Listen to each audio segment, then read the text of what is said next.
Belakangan ini saya sering terinspirasi dengan Tuhan bahwasanya setiap orang yang tidak melakukan firman Tuhan adalah menyimpan bom waktu yang seakan-akan itu akan meledak dan meletus yang membuat kekacauan dalam kehidupan orang tersebut.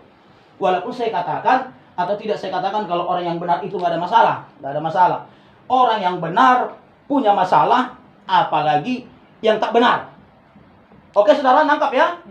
Kalau orang benar saja punya masalah, apalagi yang tak benar, lebih banyak masalahnya. Pasti lebih banyak. Hanya karena masalahnya itu nggak berkaitan dengan Tuhan, menurutnya dia nyaman dengan itu. Padahal kematian yang paling mengerikan bukanlah kematian jasmani, tapi kematian rohani. Kenapa saya berani katakan kematian rohani yang paling mengerikan? Dia udah susah nih, udah susah. Dikasih orang masuk kan nggak mampan, nggak masuk. Karena apa? Sudah mati rohani. Nah sebenarnya, kalau saya mau katakan sebenarnya manusia ini tidak seharusnya susah. Kita contohkan, taruhlah ibu-ibu tidak bisa bekerja karena sakit atau kemampuan berekspresi atau bekerja kurang. Sebenarnya gaji daripada suami-suami pun, kalau dimanfaatkan dengan benar, Tuhan bisa memberkati itu cukup. Amin. Bahkan lebih dari cukup.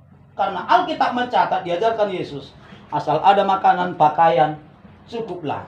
Harusnya sebatas itu dulu kita sudah harus bersuka cita. Amin, saudara?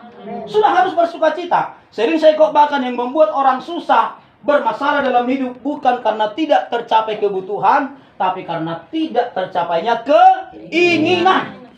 Terlalu banyak target, terlalu banyak budget, membuat dia susah.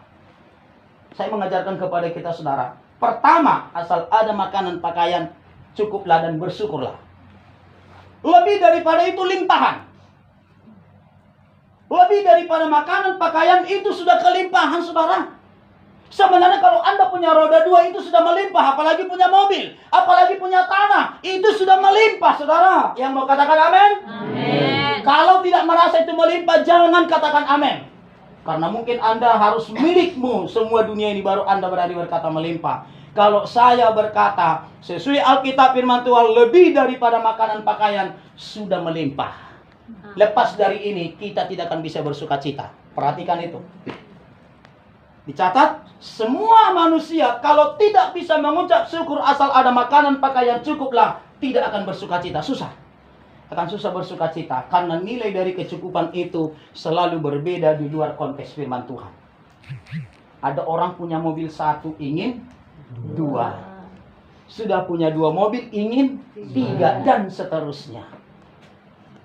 Tetapi Yesus mengingatkan asal ada makanan dan pakaian cukuplah, itu pasti kita mampu bersuka cita, saudara terkasih.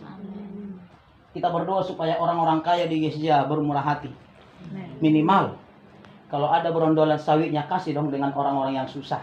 Orang susah itu adalah orang yang tak punya harta sama sekali. Kasih dong kesempatan. Itu Alkitabiah. Kisah siapakah itu? Kisah si Rut dengan si Boas, ya kan, masih ingat?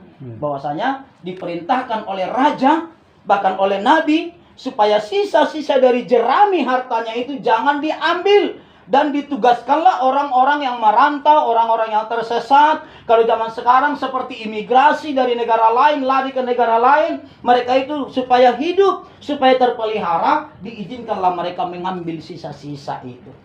Saya kira kalau kita konteks dari kelapa sawit itu berondolan sisa-sisa. Kalau kita konteks rambung apa? Apa arti sisa-sisanya itu? Setelah orang mengambil, lalu ada lagi sisanya. Kalau di PTRI, waktu saya di PTRI namanya loan. Sisa dari yang diambil pekerja siangnya, masih ada lagi menetes-netes sisanya, itulah loan bahasanya di sana. Itu bisa diambil oleh orang-orang susah ekonominya. Karena kalau tidak seperti itu, saudara, maka orang yang tak punya harta tidak boleh tidak harus mencuri. Maka kalau kita tidak ingin orang-orang mencuri di sekitar atau di gereja kita, mari kita bermurah hati.